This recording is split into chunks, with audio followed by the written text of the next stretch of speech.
Right the following intervals in set builder form. First one part है -3,0। यहाँ पे जो मेन टास्क है वो पूरा का पूरा डिपेंड है यहाँ पर ब्रैकेट्स के ऊपर। जैसे कि आप देख रहे हो कि -3 से पहले स्मॉल ब्रैकेट है और 0 के बाद भी आपके स्मॉल ब्रैकेट ही है, या फिर आपका स्क्वायर ब्रैकेट भी हो सकता था। लेकिन यहाँ पर दोनों ही केसेस में हमें -3 से पहले भी और 0 के बाद भी स्मॉल ब्रैकेट्स मिले, तो पूरा का पूरा हमारा डिपेंडेंट है इसी के ऊपर।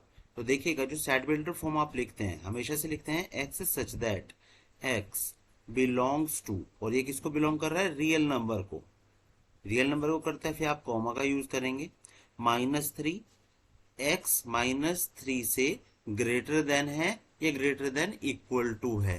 तो ये जो आपको बताता है स्मॉल ब्रैकेट, ये बताता है कि -3 से ग्रेटर देन है, ये -3 के इक्वल नहीं है, मतलब -3 इसमें इंक्लूड नहीं होगा। एक्स की जो भी वैल्यू है -3 इसमें इंक्लूड नहीं होने वाला है। 0 के बाद भी स्मॉल ब्रैकेट लगा हुआ है, तो हम यहाँ पर क्या कहेंगे कि x इज लेस देन 0। इतना करने के बाद आपको यहाँ पर ये ब्रैकेट्स अप्लाई कर देने होते हैं। दैट्स इट, आपका सेट बिल्डर फॉर्म रेडी है फर्स्ट वन पार्ट के लिए।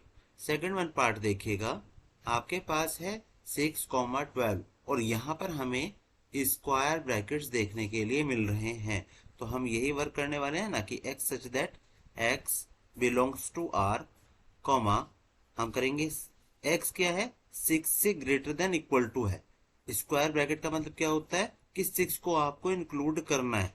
तो हम क्या से लिखते हैं इसको 6, और ये इस तरह से हम एक इक्वल टू और ग्रेटर देन का साइन अप्लाई कर दिया करते हैं। तो x क्या है? 6 के इक्वल भी है और ग्रेटर देन भी है। इसी तरह से वो 12 के इक्वल भी है और 12 से लेस देन, मतलब हम इसको कुछ इस तरह से लिखने वाले हैं।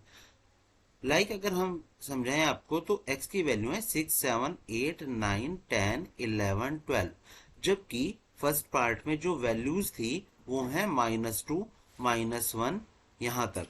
ना तो उसमें आपका -3 है और ना ही 0 को इंक्लूड किया गया है। अब थर्ड वन पार्ट देखिएगा, थर्ड वन पार्ट है आपका 6,12 और इसमें देखिए 6 से पहले इन्होंने स्मॉल ब्रैकेट का यूज किया है, जबकि 12 के बाद आपका स्क्वायर ब्रैकेट का यूज किया जा रहा है। तो हम यहाँ पर थर्ड वन पार्ट में भी यही वर्क करने वाले हैं। ये ब्रैकेट से जरूर लगा दीजिएगा, कर्ली ब्रैकेट जिनको हम बोला करते हैं। तो यहाँ भी हम यही करेंगे, x is that x belongs to R, comma का यूज करते हैं, एक्स करते हैं। तो मैंने क्या कहा, अगर स्मॉल ब्रैकेट है तो 6 का इंक्लूड नहीं है, मतलब 6 से बड़ा है।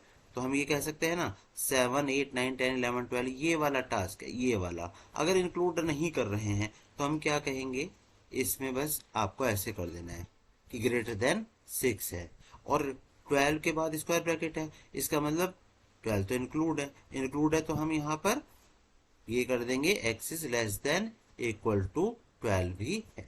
चलिए फोर्थ पार्ट को देखते हैं। तो यहाँ पर देखिएगा -23 तो इंक्लूड है, लेकिन 5 को आपने इंक्लूड नहीं करवाया है।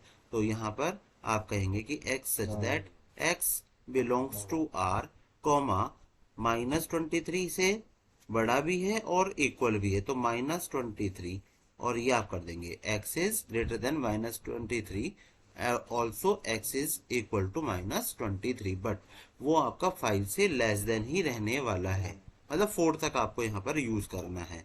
तो हम यहाँ पर इसको इस तरह से लिख देंगे। आई होप आपको सेट बिल्डर फॉर्म कैसे कन्वर्ट करने हैं इंटरवल्स के थ्रू ये भी क्लियर हो गया होगा। Thank you.